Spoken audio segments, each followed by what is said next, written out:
Olá, gentes! Aqui é o K e hoje eu gostaria de dar os meus 2 centavos sobre um filme já antigo, um filme que não está em pauta hoje em dia, apesar de ele estar perto de voltar, porque ele vai ganhar uma continuação em 2027, certo?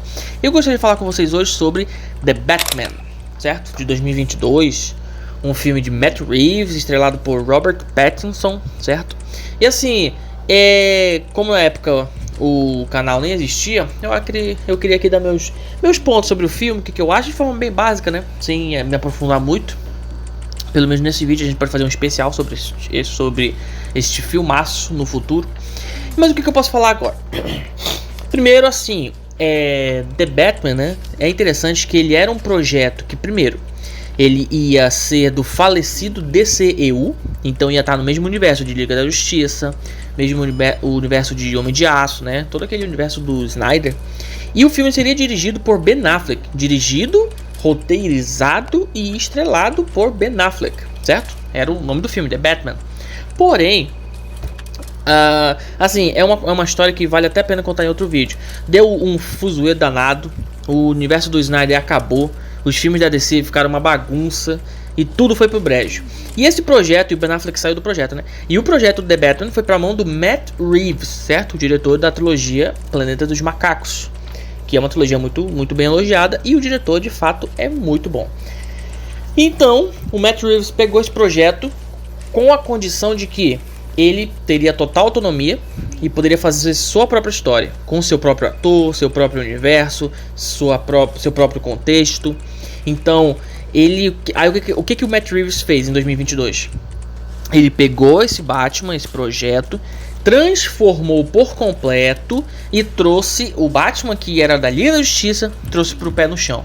Então, a primeira coisa a falar sobre The Batman de 2022 é o fato de que é um filme extremamente terreno. É um filme assim, ele não chega a ser mundano, só que ele tenta ser realista o máximo que ele pode.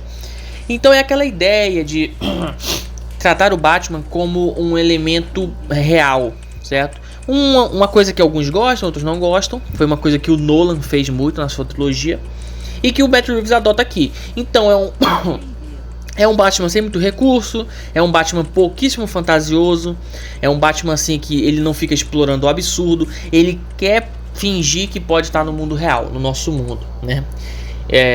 E ele vai nessa tendência, e o filme é todo assim, sem muito exagero de nada, não é um filme fantasioso de forma alguma.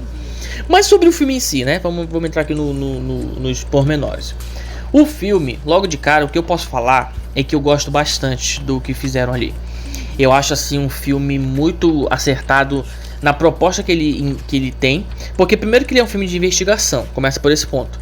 Ele é mais investigação do que ação, na verdade. Apesar dele equilibrar muito bem os dois, né? Mas é um filme assim voltado para investigação, voltado pro Batman detetive, que é uma coisa que a gente teve pouco no cinema, a gente sabe bem disso. Então o que a gente tem aqui é um Batman muito mais detetivesco, né? Porque a trama do filme basicamente é que um serial killer, né, que é o Charada, começa a matar um monte de figuras importantes ali de Gotham, né? E o Batman vai fazer o possível para impedir ele. É uma trama bem simples, na verdade. E assim, o que a gente tem é o Batman numa visão muito mais terrena e numa visão muito mais metódica, né? Então é um filme muito mais contemplativo, é um filme mais lento, é um filme que leva, sabe? Ele pede pra você sentar na cadeira e, tipo assim, deixa eu levar meu tempo pra acontecer. A ação fica pra depois, apesar de começar com uma ótima cena de porradaria, né? Que é o Batman contra alguns bandidos. Mas o filme, ele leva o tempo dele. O Matt Reeves, pra quem não sabe, ele é um diretor conhecido por isso. Ele é muito meticuloso, ele é muito metódico. Então ele vai no tempo dele e o espectador que aguarde aí, porque ele não se apressa, pra bem ou pra mal, né? Então assim, o filme vai no tempo dele e ele mescla muito bem esses elementos detetivescos, né? A própria investigação é muito interessante, toda como a gente tem a condução, o Charada, ele é um bom vilão. Ele aparece pouco no filme, inclusive, aparece bem pouco.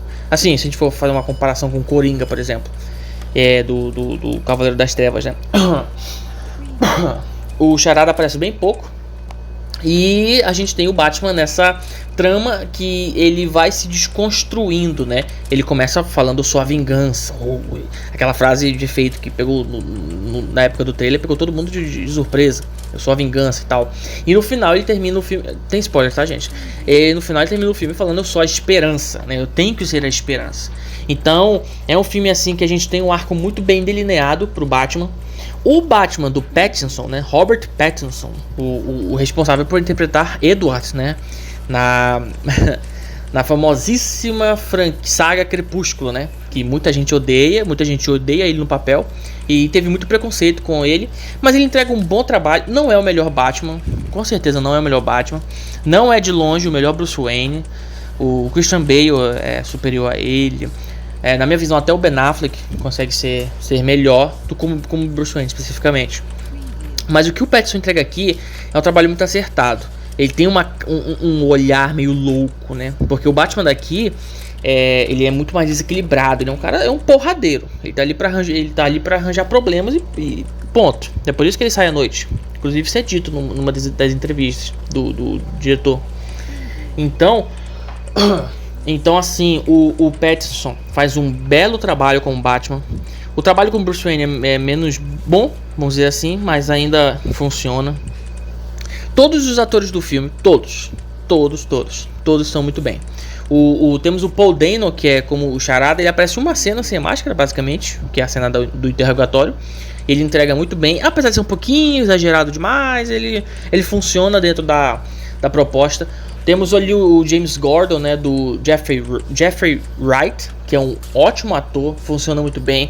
A mulher gato da Zoe Kravitz, né, belíssima. A moça, além de linda, ela é uma ótima atriz, entrega muito bem o que ele pede. Pô, a gente tem John Turturro como né, o Falcone. Pô, Carmine Falcone, belo trabalho. Até uma pena que ele morra logo nesse primeiro filme.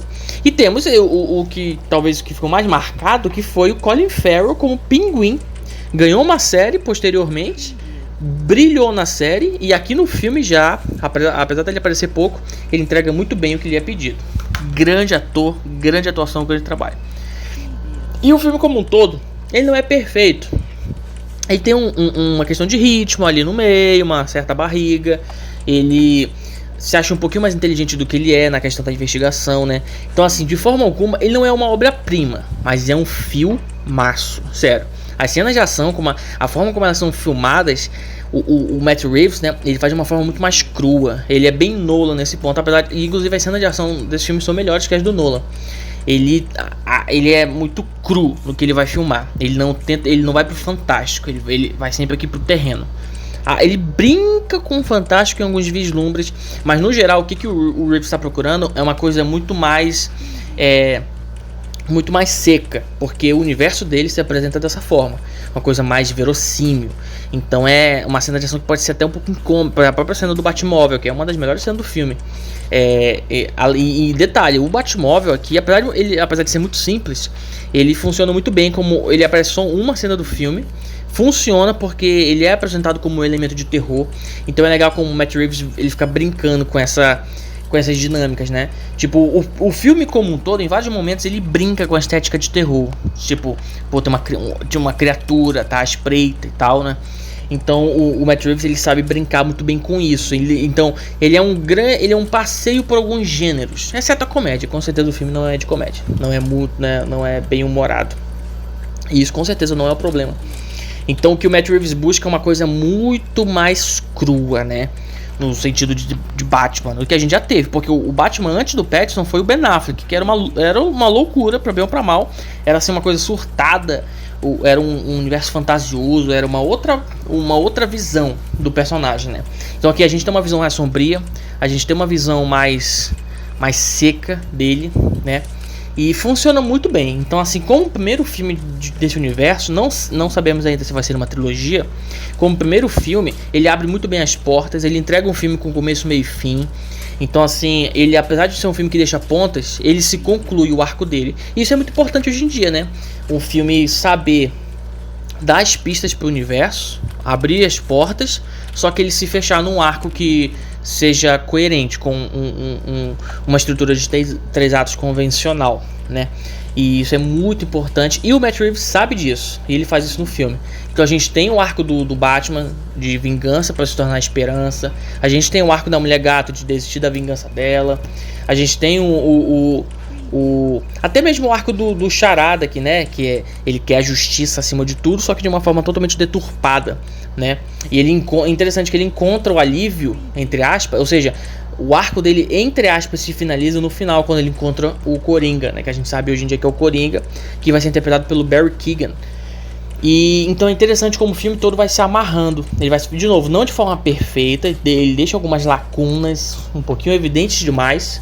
Dá pra falar disso em outro momento, mas ele, no geral, ele se fecha muito bem. Então é um filme, assim, esteticamente primoroso. A fotografia desse filme é uma sacanagem, sabe? É um dos melhores trabalhos, assim, em termos de filme de super-herói, de fotografia que eu já vi.